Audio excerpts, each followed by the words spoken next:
Hello students, हम हमारे subject science का chapter number 11 work, power and energy को डिस्कस कर रहे हैं। आज हम हमारे चैप्टर का पार्ट नंबर 3 पढ़ेंगे। फर्स्ट पार्ट में हमने पढ़ा definition of work and units of work. Second part में हमने वर्क से रिलेटेड न्यूमेरिकल सोल्व किए। आज हम पढ़ेंगे टाइप्स ऑफ वर्क, कार्य कितने प्रकार का होता है। कार्य 3 प्रकार का होता है। First positive work, second negative work, then third zero work. Positive work क्या होता है? मान लीजिए एक ट्रॉली है। जब इस ट्रॉली पर हम इस डायरेक्शन में फोर्स लगाते हैं तो ये ट्रॉली इसी डायरेक्शन में डिस्प्लेस होगी। यानी जब फोर्स और डिस्प्लेसमेंट सेम डायरेक्शन में हो तो फोर्स और डिस्प्लेसमेंट के मध्य थीटा की वैल्यू 0 डिग्री होगी। हमने पढ़ा था W equal to F S cos theta होता है। थीटा की वैल्यू है 0 डिग्री।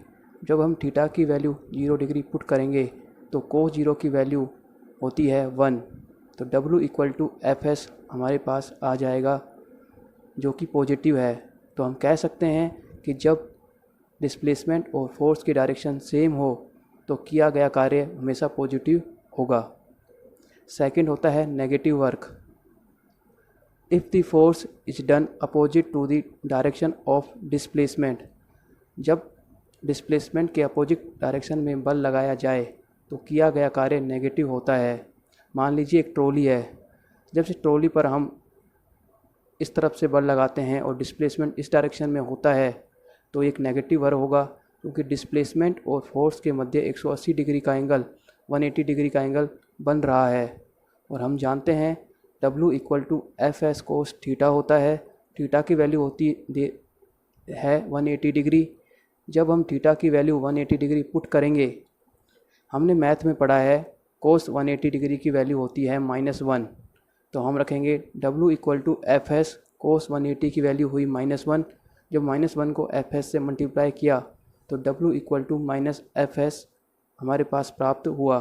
तो किया गया कार्य हमारे पास नेगेटिव प्राप्त हुआ।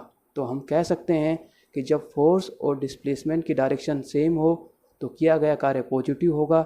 जब फोर्स और डिस्प्लेसमेंट की डायरेक्शन अपोजिट हो तो किया गया कार्य नेगेटिव होगा। Third and last, zero work.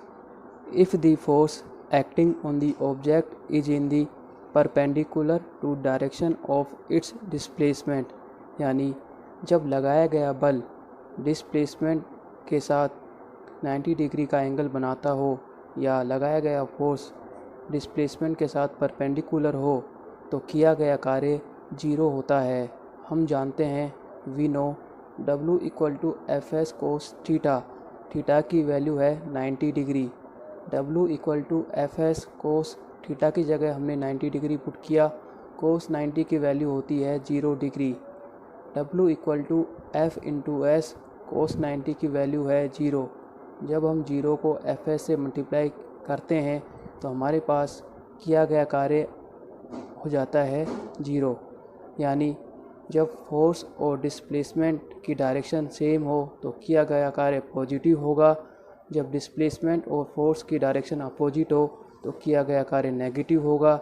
जब फोर्स और डिस्प्लेसमेंट के मध्य 90 डिग्री का एंगल बने तो किया गया कार्य 0 होगा। तो आज का आपका होमवर्क है कि आपको जो भी पढ़ाया गया है उसे अपनी नोटबुक में नोट डाउन करना है।